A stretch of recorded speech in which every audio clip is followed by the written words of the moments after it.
ಈ ಥರದ ದಾಳಿಗಳು ಸುಮಾರು ನಡೀತಾನೆ ಇದ್ದಾವೆ. ಇದು ಈಗ ಬರ್ತಾ ಬರ್ತಾ ಸ್ವಲ್ಪ ಹೆಚ್ಚಿನ ರೀತಿಯಲ್ಲಿ ಆಗ್ತಾ ಇದೆ ಅಂತ ಅನ್ನಿಸ್ತಾ ಇದೆ. ಇದ್ರ ಬಗ್ಗೆ ಏನು ಹೇಳ್ತೀರಾ ನೀವು ಒಬ್ಬ ಭಾರತೀಯನಾಗಿ?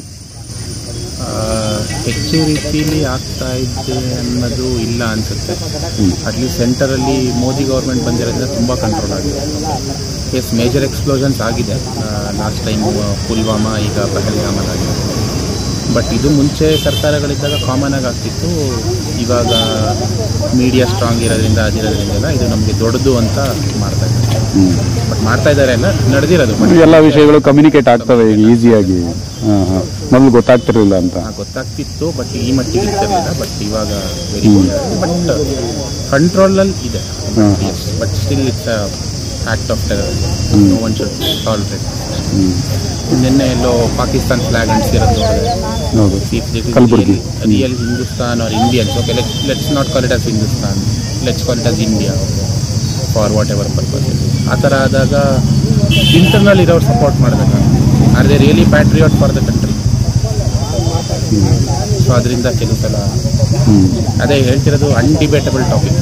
ಮಾಡಲೇಬೇಕು ಅಂದರೆ ತುಂಬಾ ಮಾತಾಡ್ಬೋದು, ಮಾಡಬಾರ್ದು ಅಂತಂದರೆ ಹಿಂಗೆ. ಸೊ ಮಾತಾಡಲೇಬಾರ್ದು ಅನ್ನಂಗಿದ್ರೆ ನನ್ನದೇ ಒಂದೇ ಒಂದು ಒಪಿನಿಯನ್ನು, ದೇಶದೊಳಗೆ ಇಟ್ಕೊಂಡು if you are a very patriotic for a country, ದೇಶಭಕ್ತನಾಗಿದ್ದರೆ ಯಾರೇ ಆಗಲಿ, whether it's Hindu, Muslim, Sikh, Buddhist, Christian, ಯಾರೇ ಆಗಲಿ, ಅವ್ರು ಇರೋ ಜಾಗದಲ್ಲಿ ಅವರು ಪ್ಯಾಟ್ರಿಯಾಟ್ ಆಗಿದ್ದರೆ ಪ್ಯಾಟ್ರಿಯಾಟಿಕ್ ಆಗಿದ್ದರೆ ಈ ಥರ ಆಗಬಾರ್ದಾಗಿತ್ತಲ್ಲ. ಈಗ ಇಸ್ರೇಲ್ಗೆ ನಮ್ಮ ದೇಶ ಕಂಪೇರ್ ಮಾಡಿದ್ರೆ ತುಂಬ ದೊಡ್ಡ ದೇಶ. ಇಸ್ರೇಲ್ ತಗೊಳ್ಳೋಂಥ ಸ್ಟೆಪ್ಸ್ನ ನಾವು ತಗೊಳಕ್ಕಾಗಲ್ಲ ಸರ್. ತಗೊಳಕ್ಕಾಗಲ್ಲ ಸರ್. ಆನೆ ಮುಂದೆ ಆಮೆ ಪಾಕಿಸ್ತಾನ ಹೊಡೆದು ಬರೋದು 2 ನಿಮಿಷ. ಸೊ ಅದು ಮಾಡೋದೇನು ಕಷ್ಟ. ಬಟ್ ಏನು ಕನ್ಸರ್ನ್ ಅಂದರೆ, ಒಂದು ಯುದ್ಧ ಮಾಡಿದರೆ will go back to certain years back. ಯಾಕೆಂದರೆ ಆ ಮಿಲಿಟ್ರಿ ಸ್ಪೆಂಡ್ಸು ಅಷ್ಟೊಂದೆಲ್ಲ ಮಾಡಬೇಕಾಗತ್ತೆ ಯುದ್ಧ ಅಂತ. ಸೊ ಹಂಗಾಗಿ ಮಾಡಿಬಿಟ್ಟು ಹೊಡೆದ್ಬಿಟ್ಟು ಬರೋದೇನು ತುಂಬ ಇದು ಇಂಡಿಯಾಗೆ ಅಂತು. ಇಂಥ ಪಾಕಿಸ್ತಾನ ಅಂತ ಸಣ್ಣ ದೇಶಕ್ಕೆ ಹೊಡೆದು ಬರೋದು ಎಷ್ಟೊತ್ತು ಬೇಕು? ಕರೆಕ್ಟಾಗಿ ಕ್ಯಾಪ್ಚರ್ ಮಾಡಿದರೆ 1 ವೀಕಲ್ಲಿ ಇಂಡಿಯನ್ ಮಿಲಿಟ್ರಿ ಕ್ಯಾಪ್ಚರ್ ಮಾಡ್ಬೋದು. ಪಾಕಿಸ್ತಾನೇ ಮಾಡ್ಬೋದು. ಅದೇನು ಕಷ್ಟ. ಬಟ್ ಡೆವಲಪ್ಮೆಂಟ್ ವೈಸ್ ನೋಡಿದಾಗ ಬಟ್ ದೇಶ ಅಂತ ಬಂದಾಗ ಮಾಡಬಾರ್ದು ಅಂತೇನಿಲ್ಲ. ಅದು ದೊಡ್ಡವರು ಚಿಂತೆ ಮಾಡಬೇಕು. ಸ್ವಲ್ಪ ಹುಷಾರಾಗಿ ಡಿಸಿಷನ್ ತಗೋಬೇಕು ಅಂತೀರ? ಬಟ್ ಇದೇ ಥರ ಆಗ್ತಿದ್ರೆ ಮೋದಿ ಅಂತ ಅಥವಾ ಒಂದು ಸ್ಟ್ರಾಂಗ್ ಪ್ರೈಮ್ ಮಿನಿಸ್ಟರ್ ಇರಬೇಕಾದ್ರೆ ಇಂಡಿಯಾದಲ್ಲಿ ಮಾಡಬಾರ್ದು ಅಂತ. ಯಾಕಂದರೆ ಈಗ ಸುಮಾರು ಯುದ್ಧಗಳನ್ನ ನೋಡ್ತಾ ಇದ್ದೀವಿ, ಬೇರೆ ಬೇರೆ ರಾಷ್ಟ್ರಗಳಲ್ಲಿ ನೋಡ್ತಾ ಇದ್ದೀವಿ ನಾವು. ಅದು ಒಂದಿನದಲ್ಲಿ ಮುಗಿತಕ್ಕಂಥ ಸಣ್ಣ ರಾಷ್ಟ್ರ ಆದ್ರೂ ಒಂದಿನದಲ್ಲಿ ಮುಗಿತಾ ಇಲ್ಲ. ಯಾವುದೂ 1 ವಾರದಲ್ಲಿ ಮುಗಿತಾ ಇಲ್ಲ, 1 ತಿಂಗಳಲ್ಲಿ ಮುಗಿತಾ ಇಲ್ಲ. ಇಲ್ಲಿ ವಾರ ಶುರು ಮಾಡಿದ್ರೆ ನಮ್ಗೆ ಯಾರು ಸಪೋರ್ಟ್ ಮಾಡ್ತಾರೆ, ಅವ್ರಿಗೆ ಯಾರು ಸಪೋರ್ಟ್ ಮಾಡ್ತಾರೆ, ಯಾರಿಗೆ ಅಮ್ಯುನಿಷನ್ ಸಪ್ಲೈ ಮಾಡ್ತಾರೆ, ಅವೆಲ್ಲ ನಮಗೆ ಗೊತ್ತಿಲ್ಲದೆ ಇರೋ ವಿಷಯ.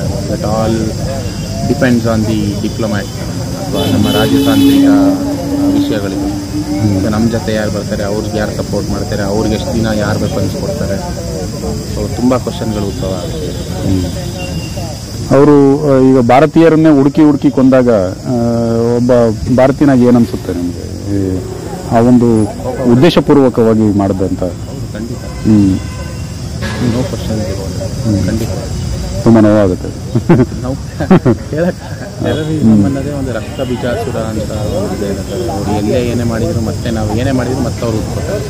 ಇದು ನಮ್ಮ ಟೆರರಿಸಮ್ ಅನ್ನೋದು ಇಂಡಿಯಾ ಒಂದಕ್ಕೆ ಅಲ್ಲ ಪ್ರಾಬ್ಲಮ್. ನೀವು ಎಲ್ಲೇ ಹೋದ್ರೂ, ಈಗ ಫ್ರಾನ್ಸಲ್ಲೆಲ್ಲೋ ಅಟ್ಯಾಕ್ ಆಗುತ್ತೆ ಅಥವಾ ನಿಮಗೆ US ಅಲ್ಲೆಲ್ಲೋ ಅಟ್ಯಾಕ್ ಆಗುತ್ತೆ.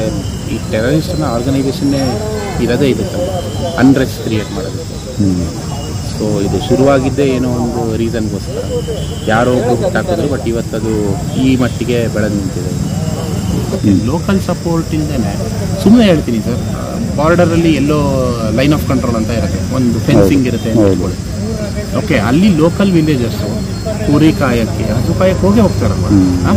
ಸೊ ಆ ಕಡೆಯಿಂದ 4 ಜನ ಬರ್ತಿತ್ತು ಅಂತಂದರೆ, ನಾನು ಹೇಳ್ತಿರೋದು ಈಗ ನೀವು ಯಾವುದೇ ಹಳೆ ಇನ್ಸಿಡೆಂಟ್ ನೋಡಿದ್ರು ಫಸ್ಟು ಇಂಡಿಯಾ ಚೈನಾ ಬಾರ್ಡರಲ್ಲೂ ಅಲ್ಲಿ ಕುರಿಗಾಹಿಗಳು ಅಥವಾ ದನ ಕರ್ಕೊಂಡು ಸಾಕೋರು ಆ ಕಡೆಯಿಂದ 4 ಜನ ಬರ್ತಿದ್ದಾರೆ ಅಂತಂದರೆ ಆಬ್ವಿಯಸ್ಲಿ ಅವ್ರು ಯಾರಿಗಾರು ಫಾಸ್ಟಾಗಿ ಇನ್ಫಾರ್ಮ್ ಮಾಡ್ತಾರೆ.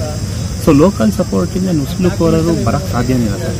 ಈಗ ಸುಮ್ಮನೆ ಹೇಳ್ತಿರೋದು ಸರ್, ಈಗ ನಿಮ್ಮ ರೋಡಲ್ಲಿ ಒಬ್ಬ ಹೊಸ ಬಾಡಿಗೆಗೆ ಬಂದ ಅಂತಂದರೆ ನೀವು ಕ್ವಶನ್ ಕೇಳಲ್ವ ಯಾರಿದು ಅಂತ. ಅಟ್ಲೀಸ್ಟ್ ನಿಮ್ಮ ರೋಡಲ್ಲಿ ನೀವು ಹೋಗ್ಬೇಕಾದ್ರೆ ನೀವಿದ್ದೀರಾ, ಯಾವನೊಬ್ಬ ಹಿಂಗೆ ಓಡಾಡಿದ್ರೆ ನೀವು ಒಂದು ವರ್ಗ ಹೋಗಿ ಒಂದ್ಸಲ ನೋಡಲ್ವ, ಯಾರಪ್ಪ ಇವನು ಹೊಸಬ ಯಾವತ್ತೂ ನೋಡಿಲ್ವ. ಸೊ ಹಂಗಿರ್ಬೇಕಾದ್ರೆ ಯಾರೋ ಒಬ್ಬ ಹೊಸಬ ಬಂದಿತ್ತು ಅಂತಂದರೆ ಒಂದು ಊರಲ್ಲಿ ಯಾವನೋ ಹೊಸಬ ಅಂತ ಕ್ವಶನ್ ಬರಲ್ಲ ಯಾರು. ಸೊ ಲೋಕಲ್ ಸಪೋರ್ಟು ಅಥವಾ ಲೋಕಲ್ ಲೈಫ್ ವಿಲೇಜಸ್ ಸಪೋರ್ಟಿಂದ ಮಾಡೋಕ್ಕೆ ಸಾಧ್ಯವೇ ಇಲ್ಲ. ಇಟ್ಸ್ ಓಪನ್ ನೋನ್ ಸಿಗ್ತದೆ. ಯಾವತ್ತಿಂದನೂ ಯಾರೋ ಒಬ್ಬರು ಅಲ್ಲಿದ್ದಾರೆ ಅಂತಂದರೆ ಯಾರಿಗೆ ಗೊತ್ತಾಗಲ್ಲ ಸರ್, ಗೊತ್ತಾಗಲೇಬೇಕಲ್ಲ.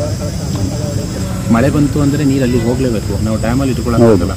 ಬಟ್ ಸುಮ್ಮನೆ ಹೇಳಿ, ಇವಾಗ ಅಲ್ಲಿ ನನಗೆ ಅಲ್ಲಿ ವೆದರ್ ಏನಿದೆ ಅಂತ ಗೊತ್ತಿಲ್ಲ, ಈಗ ಅಲ್ಲಿ ಬೇಸಿಗೆ ಅಂತಲೇ ಇಟ್ಕೊಳ್ಳಿ, ನೀರನ್ನ ಬ್ಲಾಕ್ ಮಾಡಿದ್ದು ಅವ್ರದ್ದು 2 crop Pakistan. Okay, 2 crop 1 or 2 months crops ಹೋದರೆ Pakistan GDP 15% coming from agriculture. ಎರಡು ಕ್ರಾಪ್ ಒಣಗೋಯ್ತು ಅಂತಂದರೆ ಏನು ಮಾಡ್ತಾರೆ? ಸುಮಾರು ಜನ ಈಗ ಅಲ್ಲಿ ಇರೋ ಸೋಲ್ಜರ್ಸೇ ವರ್ಕ್ ಮಾಡಿ ಅಲ್ಲಿ ಪಾರ್ಟ್ ಟೈಮ್ ಜಾಬ್ ಮಾಡಿ ಅಲ್ಲಿರೋವಂಥವ್ರು, ಫುಲ್ ಟೈಮ್ ಯಾರು ಇಲ್ಲ ಕೆಲವೊಂದು. ಆ ಥರ ಪರಿಸ್ಥಿತಿ ಪಾಕಿಸ್ತಾನದಲ್ಲಿದೆ. ನಿಜ ನೀವು ಹೇಳೋದು ಎಕನಾಮಿಕ್ ಆಗಿ ತುಂಬಾ ಎಫೆಕ್ಟ್ ಆಗುತ್ತೆ. ಬಂದ್ಬಿಡ್ತಾರೆ ಅವರು. ಪಾರ್ಟಿಯಾಗಿ ನಾವು ಯಾರಿಗೆ ಸಪೋರ್ಟ್ ಮಾಡ್ತೀವಿ, ನ್ಯೂಟ್ರಲ್ ಆದ ಕಾಮನ್ ಪೀಪಲ್ ನಾವು ಮಾತಾಡಿದ್ರು ಏನು ಹೇಳ್ತಿದ್ವಿ, yes things are working out from last 10 years. ನನಗೆ ಸುಮ್ಮನೆ ಹೇಳ್ಬೇಕಂತಂದರೆ SM ಕೃಷ್ಣ ಇದ್ದಾಗಲೂ ಒಳ್ಳೆ ಕೆಲಸ ಆಗಿದೆ ಅಂತ, ಒಳ್ಳೆ ಮನುಷ್ಯ ಚೀಫ್ ಮಿನಿಸ್ಟರ್ ಯಾರು. ಓಕೆ, ಸೊ ನಮ್ಮ ಮೋದಿ ಬಂದಾಗಲೂ ಚೆನ್ನಾಗಿದೆ ಅನ್ನಿಸ್ತಾರೆ. ಏನೇ ಆಗಲಿ ಅದು, let it be what ever it is, Diplomat relationship with other countries. So ನಮಗೆಲ್ಲ ಚೆನ್ನಾಗಿ ನಡೀತದೆ. ಹೌದು, SM ಕೃಷ್ಣ ಹಂಗಂತ ನಾನು ಆಸ್ ಎ ನ್ಯೂಟ್ರಲ್ ಪರ್ಸನ್ ಮಾತಾಡಬೇಕಾದಾಗ ಮಾತಾಡಬೇಕು ಅಂದರೆ ನನಗೆ SM ಕೃಷ್ಣ ಇದ್ದಾಗ ನನಗೆ ಇನ್ಯಾರೂ ಪರ್ಫೆಕ್ಟ್ ಅನ್ನಿಸ್ತಾ ಇರಲಿಲ್ಲ ಅವ್ರು ಬಿಟ್ಟು. ಸೊ ಇವತ್ತು ಮೋದಿ ಚೆನ್ನಾಗಿ ಕಾಣಿಸ್ತಿದ್ದಾರೆ. ಇಲ್ಲಿ ಪಕ್ಷ ಬಿಟ್ಟು ದೇಶ, for anyone nation first. So ಅದ್ರ ಬಗ್ಗೆ ನೀವು ಕ್ವಶನ್ ಮಾಡೋಂಗಿದ್ರೆ ಎಸ್ ನೇಷನ್ ಫಸ್ಟ್ ಅಂದಾಗ ನಮ್ಗೆ ಇವತ್ತು ಮೋದಿ ಚೆನ್ನಾಗಿದ್ದಾರೆ, ನೋ ಡೌಟ್ ಅಬೌಟ್.